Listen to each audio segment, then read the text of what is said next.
something is happening that hasn't happened in over a decade, and I'm not talking about brushing my hair. Welcome to Rambly Tech brought to you in a rambly way. And this week's episode is completely devoted to the forthcoming Apple event. In fact, according to Leaks Apple Pro, one is going to be announced on the 30th of March to take place the following week. But as I'm recording this on the 29th, that hasn't happened yet. So, to make sure that this video isn't out of date before I've even uploaded it to the YouTubes, I'm going to try and cover all of my bases. So, we're going to be talking about the event that's definitely maybe happening next week, and we're going to be talking about some of the things that they might definitely be covering in the event that's almost certainly taking place next week. Or maybe not. Apple hosting an event in April is a slightly unusual thing, but you know, it's just another month of the year, so let's not get too hung up on that. They didn't have one in March, so April seems like a fairly decent shout. But at the time of recording, I don't know whether that's actually going to be happening. It's definitely been announced. So what could they talk about? Well, first of all, let's talk about the event itself, because if you go back in the past, if Apple events very often featured things like this. And what's worse is that not only did they have a lot of whooping and hollering, perhaps it's a British thing, I don't do the whooping and the hollering, I think people should be sitting back in a refined way, perhaps drinking a nice cup of tea and just occasionally going, oh I say, that's really rather good, well done, but not hooping and hollering. Somebody from Apple would come on stage, announce some wonderful new technology, and then we get an endless stream of people coming on stage to demonstrate the thing that they've just been telling us about. He'd say, yes, that's great. Then someone else would come on stage and it would go on. Happy to welcome to the stage Lydia Winters and Sax Parison from Mojang. And on. So now I'd like to bring up David Earle from our Pro Apps marketing team to give you a first-hand look at some of the amazing things you can do in Logic and Final Cut on the new Mac Pro. David? Thank you. And on. Now to show you Pencil in action, I'd like to invite up Toby Patterson, our senior director in charge of the iPad system experience, to give you a demo. Toby. And on, and you're slowly losing the will to live. We understand the concept of whatever you were talking about 20 minutes ago. You don't need to keep banging on about it.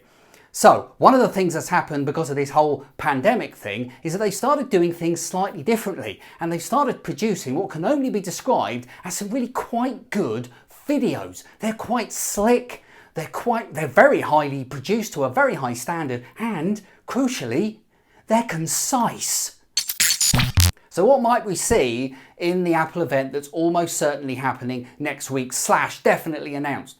Well, one of the worst kept Apple secrets of the last few months has been something called AirTags. They haven't been announced, we don't know they exist, but the rumour mill is full of even product shots. John Prosser, for example, on Twitter showed us what these things might actually look like, and they're tracking devices. It's not a new thing. There are loads of tracking devices on the market that you can put in things to stop you from losing them.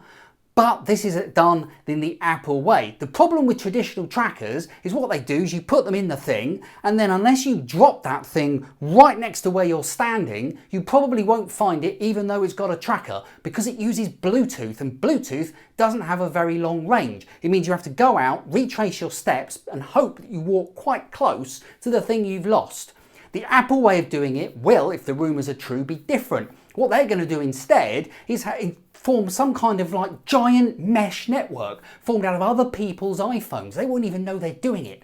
And it'll go enable you to track your device using other people's devices, so you can go quite a long distance to finding it, if the rumours are true. And let's hope they are. This will be quite good. If you live in a big city, this could be quite a good thing, because there's bound to be loads of iPhones about.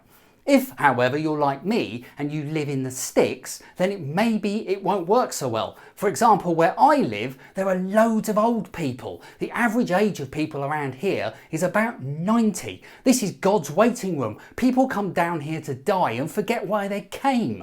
The problem around here is not so much that people haven't got smartphones, they don't even understand what electricity is. If you showed them a compact disc from 1982, it would blow their minds.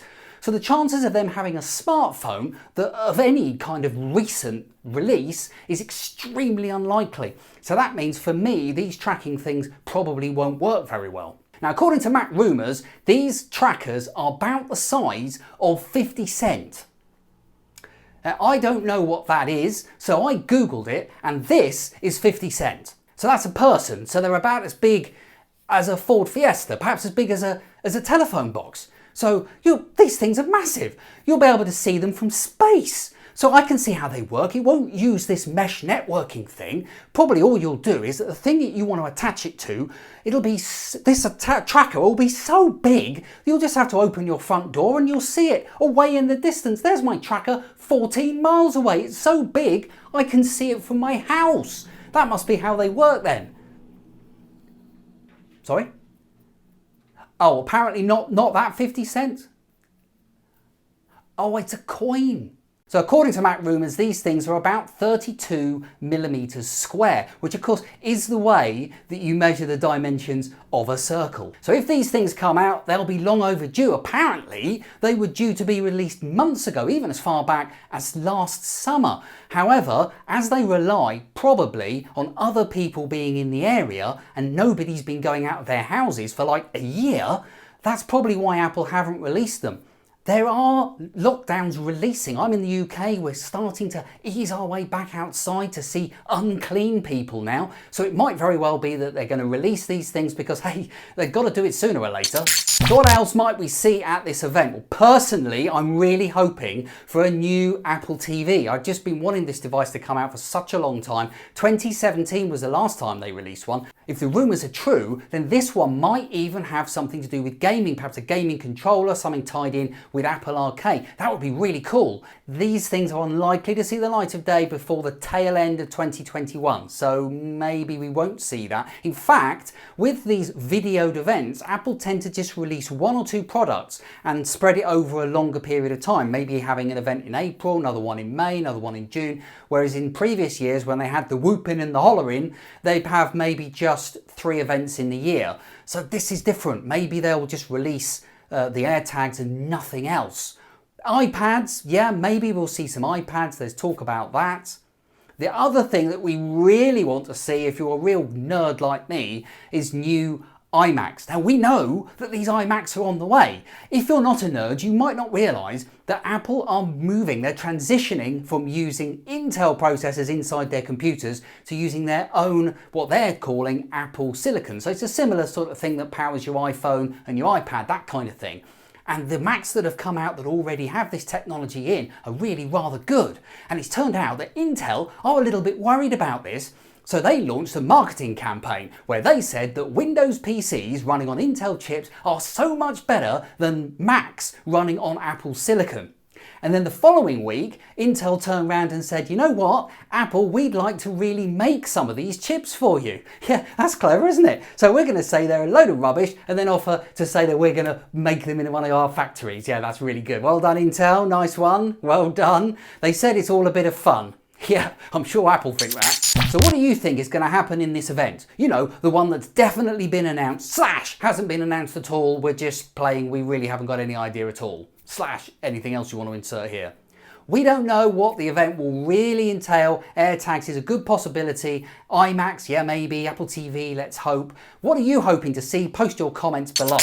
This has been the very first Rambly Tech in a new format. If you like this format, please share it with everybody you know, because the more views and follows and likes and things that I get on this video, the more likely I am to make more. This being the first episode, it has been terribly rambly and the jokes haven't been quite as good as I hoped. But stick with me because this will no doubt grow in the future and I would love you to come along on the journey with me. Thanks for watching. See you for an update real soon.